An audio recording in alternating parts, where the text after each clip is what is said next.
राज्यात कोरोना साथीचा धोका अजूनही कायम असल्याचं धक्कादायक वास्तव समोर आलंय।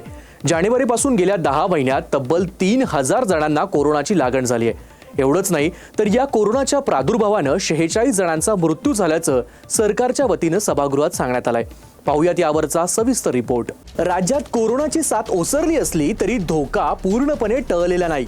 मागील 10 महिन्यात म्हणजे जानेवारीपासून ते ऑक्टोबर 2025 या कालावधीत राज्यातील 2781 नागरिकांना कोविडची लागण झाली। त्यापैकी 46 बाधितांचा मृत्यूही झाल्याची माहिती आरोग्यमंत्री प्रकाश आबिटकर यांनी शुक्रवारी विधानसभेत लेखी उत्तरामध्ये दिली आहे।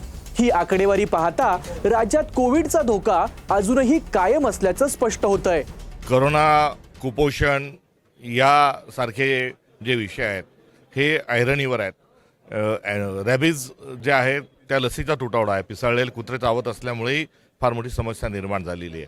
तर या पूर्ण पावसाळ्यामध्ये मान्सूनमध्ये सर्पदंश झाल्यामुळे देखील मोठ्या प्रमाणावर मृत्यू झालेले आहेत। त्यामुळे अँटीस्नेक व्हेनम नसणं, कोरोनाच्या अनुषंगानं कुठली वॉर्ड नसणं, एकंदरीत सावळा गोंधळ जो आहे हा आरोग्य विभागाचा सुरू आहे।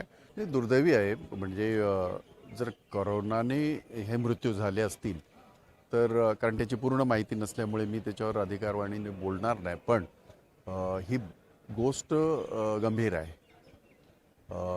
कोरोना जर एका वर्षामध्ये 8 महिन्यामध्ये जर 46 नागरिकांचा मृत्यू होत असेल तर हे अतिशय गंभीर आहे आणि सरकार ते जर हलक्यात घेत असेल, लाईटली घेत असेल तर हे योग्य राहणार नाही। राज्यात मार्च 2020 मध्ये कोविड-19चा पहिला रुग्ण आढळला होता। त्यानंतर राज्यातील आरोग्य यंत्रणा खडबडून जागी झाली।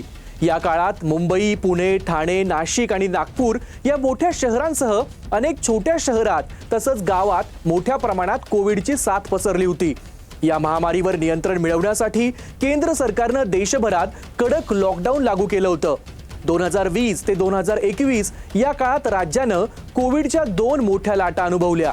या काळात अपुऱ्या आरोग्य सुविधांमुळे शासकीय यंत्रणेवर प्रचंड ताण देखील आला होता। या साथीत शेकडो बाधितांना जीव गमवावा लागला। शुक्रवारी आरोग्यमंत्री प्रकाश आबिटकर यांनी विधानसभेत लेखी उत्तरादाखल दिलेल्या माहितीनुसार राज्यात जानेवारी ते ऑक्टोबर 2024 दरम्यान 5524 जणांना कोविडची लागण झाली। यामध्ये 35 बाधितांचा मृत्यू झाला। जानेवारी ते ऑक्टोबर 2025 या काळात राज्यातील 2781 जणांना कोविडची लागण झाली। त्यापैकी 46 बाधितांचा मृत्यू झाला। एकंदरीत गेल्या 2 वर्षात 8305 जणांना कोविडची बाधा झाली आणि यात 81 नागरिकांचा मृत्यू झालाय। या आकडेवारीवरून राज्यात कोविडची साथ पूर्णपणे आटोक्यात आली नसून अजूनही कोविडचा धोका कायम असल्याचं दिसतंय। LS मराठीसाठी नागपूर विधान भवनातून ब्रह्मा चट्टे।